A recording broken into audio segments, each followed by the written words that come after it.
안녕하세요. 잡 오디세이입니다. 오늘은 제가 취준할 때 가장 많이 활용했던 사람인 사이트를 소개해 드리려고 합니다. 사실 제가 많이 활용했던 이유는 사람인만의 세 가지 장점 때문인데요. 우선 거대한 플랫폼 파워를 갖고 있고 다양한 직종 정보를 제공하고 취준생과 기업을 위한 다채로운 서비스가 있어 뚜렷한 장점을 지닌 플랫폼이라고 말할 수 있습니다. 그렇다면 본격적으로 사람인 사이트에 들어가 보겠습니다. 먼저 포털 사이트에 사람인을 검색한 다음 클릭해 주세요. 그럼 다음과 같이 사람인 메인이 보이실 겁니다. 그리고 오른쪽 상단에 로그인 메뉴를 눌러 살포시 로그인합니다. 로그인 후 오른쪽 상단에 내 아이디를 누르고 하단 메뉴에 이력서 관리를 클릭합니다. 새로 활성화된 화면에서 왼쪽 메뉴에 이력서 등록을 클릭합니다. 그럼 이렇게 사람인만의 이력서 틀을 보실 수 있는데요. 오른쪽에 이력서 항목을 보시면 필수 항목 3가지인 기본 정보, 학력사항, 경력사항은 입력해 주시면 됩니다. 저는 여기서 필수사항은 개인정보 위주라서 생략하고 경력기술서 작성 방법부터 소개해 드리겠습니다. 우선 오른쪽 메뉴에 경력기술서 추가 버튼을 눌러주세요. 그럼 다음과 같이 경력기술서 틀이 활성화된 걸 보실 수 있는데요. 사실 사람인에서는 너무나 친절하게 경력기술서 양식을 다음과 같이 프로젝트형, 개발기술형, 디자이너형, 영업성과형 이렇게 4가지로 추천해주고 있어요.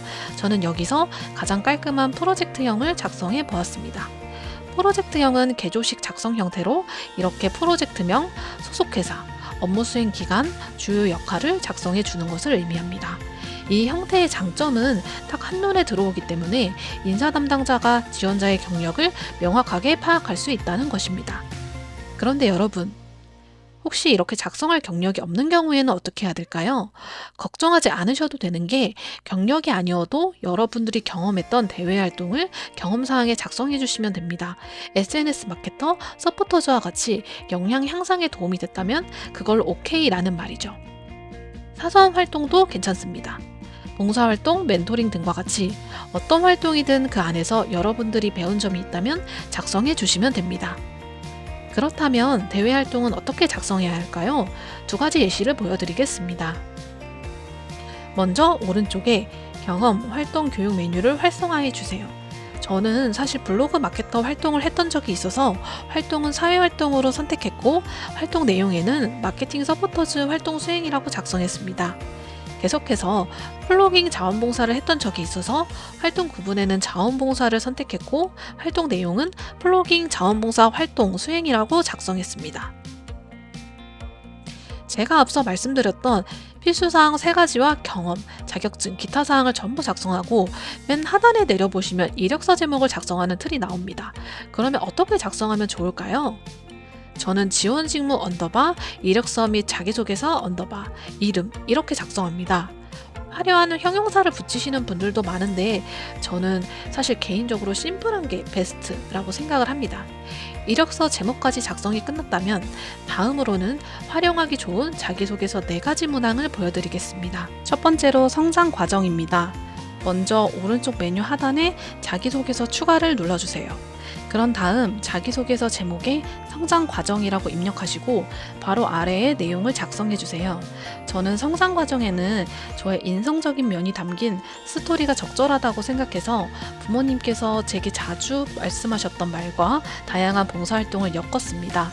그리고 저의 이런 활동을 통해 나눔이 주는 가치에 대해 깨달았다는 말로 마무리했습니다. 단순히 활동을 한 게 아니라 제가 성장하는 데 있어서 어떠한 깨달음을 얻었는지 작성했습니다. 자기소개서 항목 추가를 눌러보겠습니다. 계속해서 학교생활 경험입니다.